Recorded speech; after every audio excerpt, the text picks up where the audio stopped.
So welcome to a Python course for beginners. Now in this series here, we're going to talk a bit about what exactly Python is. We're going to talk about what you can build with Python. We're going to try and do some practical stuff so you actually feel like you're building something that can actually do something. Basically, you're going to learn about Python in a very beginner-friendly way. My focus here is that people who might even struggle when it comes to just learning programming in general need to be able to sort of follow this course here and learn what Python is. The first thing we're going to do is, since this is a introduction video, is to talk a bit about what exactly Python is. So we're not really going to do any sort of programming in this particular video, but as we start moving towards, further videos, we're going to start learning the basics. Then you're going to start building something, because one of the things that I believe in is that when you learn a programming language, you also need to be able to build something very early on so you can actually see why you're learning those things in that particular programming language, because otherwise you're just learning a bunch of stuff and 10 episodes later finally you get to build something, and that's kind of a long time to wait until you actually get to building something. So the first thing I want to do is just kind of talk about what you need to have installed on your computer in order to get started using Python. The first thing you need is to have a text editor, because we need to write code, and to write code we need a text editor. Visual Studio Code is very popular for just general purpose programming. I use it for pretty much everything. We do also have a very specialized Python specific text editor called PyCharm. That one is also something you could look into, but this is more for if you're planning on primarily focusing on being a Python developer, then PyCharm is really good. I will go ahead and leave a pinned comment with Visual Studio Code in case you want to install it if you don't have it already. So just go below the video and find that particular link. The next thing you're going to need is a terminal. And this is where things change a little bit, because depending on if you're on Linux, Mac, Windows, you're going to have different things. There is always a terminal, no matter what operating system you're sitting on. In my case, because this is Windows, I do have something called PowerShell. So if I go ahead and open Windows PowerShell, you can see that we have this terminal. There's also the more basic version, which is the command prompt window. So if you go down to search and type CMD, you can see we get command prompt. If you have Windows PowerShell, I just recommend using that one instead. And if you're sitting on Linux, there's also going to be a terminal. And if you're sitting on Mac, there's also going to be a terminal. I think it's just called terminal. Just type terminal in the search field. A program is going to pop up, and that's what you're going to be using for these lessons here. And I'm just going to take some time here to talk about the terminal, because it is something that scares some people who are new at programming. Now, the terminal is basically just a way for you to access your computer in all sorts of ways. Like you can install software, you can change settings on your computer, you can see information about your computer. It's basically just a place where you can type in some commands in order to do things, instead of having to go in and click on things. And it can even do more things than the graphics user interface of whatever operating system you're using might be able to do. So in this case here, it's just a much easier tool. It's everything included in one place. You can go in, you can access folders, you can install things, especially since we're going to be setting up something called a virtual environment for Python, which sounds advanced, but it's really not. It's super easy and super simple, but it is something that we're going to need the terminal for. So a terminal is a tool that, if you have not used it before, you are going to be familiar with it in this course here. And if you're looking at this thinking, oh, okay, this is way too advanced, there must be an easier way to do it. No, this is how we do it. This is how programmers do it. So using a terminal is something that, if you want to be a programmer, you just have to kind of learn how to use, because it's a core part to use a terminal if you are a programmer. Like, that's just how things are. It's like saying, oh, I want to learn Photoshop, but I have to learn how to use a computer first. So you have to learn how to use the terminal in order to learn how to program most programming languages out there. But really the key point here is I don't want people to worry, because the terminal looks terrifying. It's not. And I know it's kind of a joke. Some people who have a lot of experience with the terminal, they're going to tell me in the comment section saying, Daniel, why are you making such a big deal about the terminal? That should be basics for people getting started with this course here.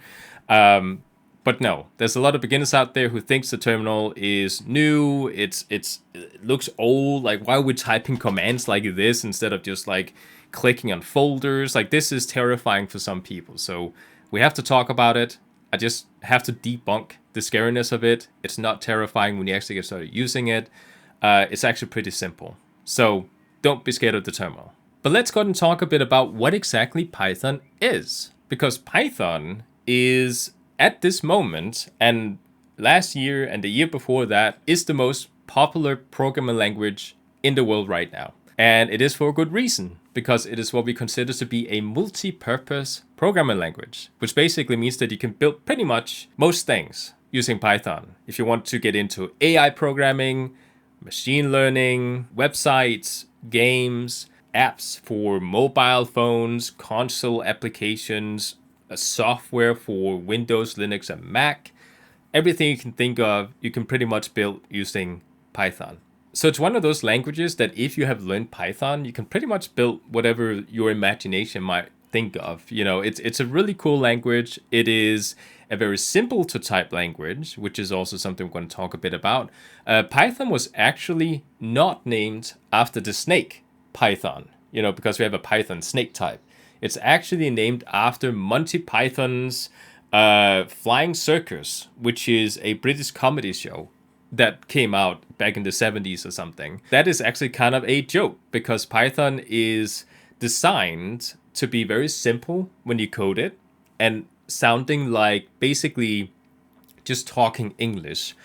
So there's a lot less syntax. There's not, you know, so many symbols and weird things you have to put into it when you program it.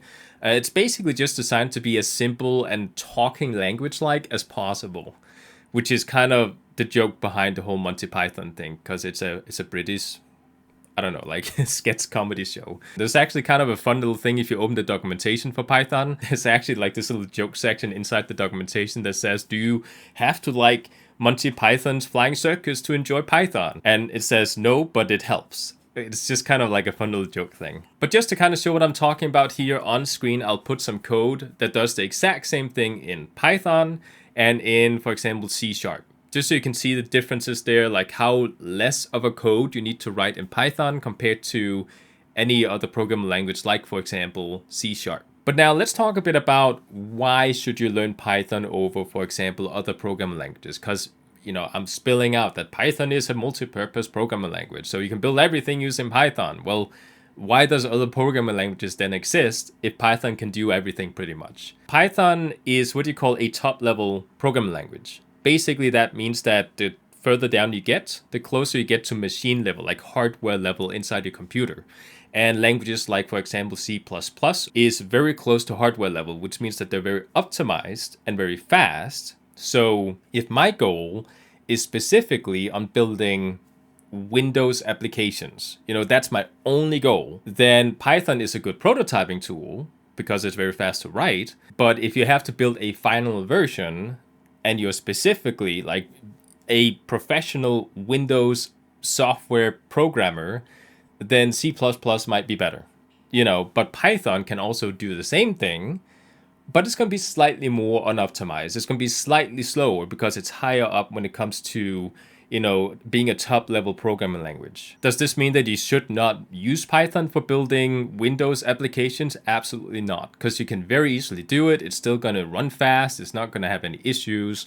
But if your client has a very specific goal and it's a huge company and they say this has to be as fast as possible, and you know, like that's the sort of thing they need to have because this is a multi-million-dollar business or something, then they might want you to build something using C++ instead. If it's a regular company and they just need an application, that slight difference in speed isn't maybe not as important to them.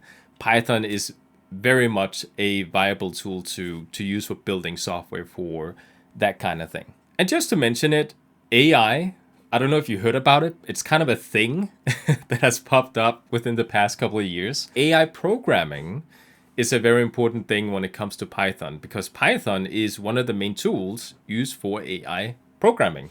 Essentially, what you can do is you can install a large language model down to your computer.